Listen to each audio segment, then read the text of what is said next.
तुम वली से मिलने गई थी ना? वली भी आ जाया करेगा मिलने के लिए कि अपनी मानूर का स्ट्रेस भी खत्म हो जाए। हाँ, वो लैब में देर हो गई थी मुझे। लेकिन तुमने कहा कि वो तो छोटा सा काम था। बोले कि सब कुछ बर्बाद हो जाए, I have to go back. और अच्छा भी है, अब ये सब कंफर्टेबल हो जाएंगे, मैं गो बैक। आज तुम्हें देर हो गई खैरियत?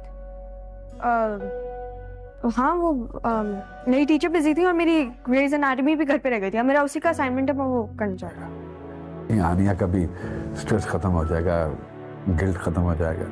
ठीक है। महानूर आनिया की वजह से इतनी परेशान होगी जब वो जहांगीर से बात करेगी कि इन दोनों के दरमियान लड़ाई झगड़ा स्टार्ट हो जाएगा। महानूर और जहांगीर के दरमियान इतने फासले आ चुके हैं कि वो चाहकर भी इनको ख़त्म नहीं कर पा रहे। ये बात देखकर महानूर एक दफ़ा फिर डिप्रेशन में चली जाएगी। वली और माया एक दूसरे से मिलेंगे। वली अब ये जान चुका है कि माया किसी भी सूरत उसका साथ नहीं छोड़ने वाली। माया को जैसे ही देर होगी और शाम हो जाएगी, उसकी माँ काफ़ी परेशान होगी। माया जैसे ही घर में इंटर होगी तो उसकी माँ को उसे की शक्ल देखते ही मालूम हो जाएगा कि इस वक्त वो कॉलेज से नहीं बल्कि वली से मिलकर आ रही है। और उसकी माँ फौरन ही उससे एक ही सवाल करेगी कि क्या तुम वली से मिलकर आ रही हो? तो माया चाहकर भी अपनी माँ से झूठ नहीं बोल पाएगी और उन्हें साफ साफ बता देगी कि वो वली से मिलकर आ रही है और वो वली का साथ हमेशा देना चाहती है। वली बहुत अच्छा लड़का है, वो उसका हमेशा इंतज़ार करेगी जब तक कि वो कुछ बन नहीं जाता।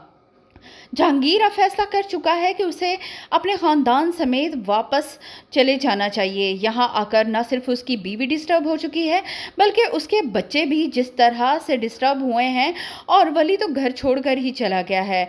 अगर हम वापस चले जाते हैं तो वली भी यहाँ से जाने पर खुश होगा। कभी न कभी आकर वो आप लोगों से मिल जाया करेगा। इससे ज़्यादा मैं अपने ख़ानदान के लिए कुछ भी नहीं कर सकता।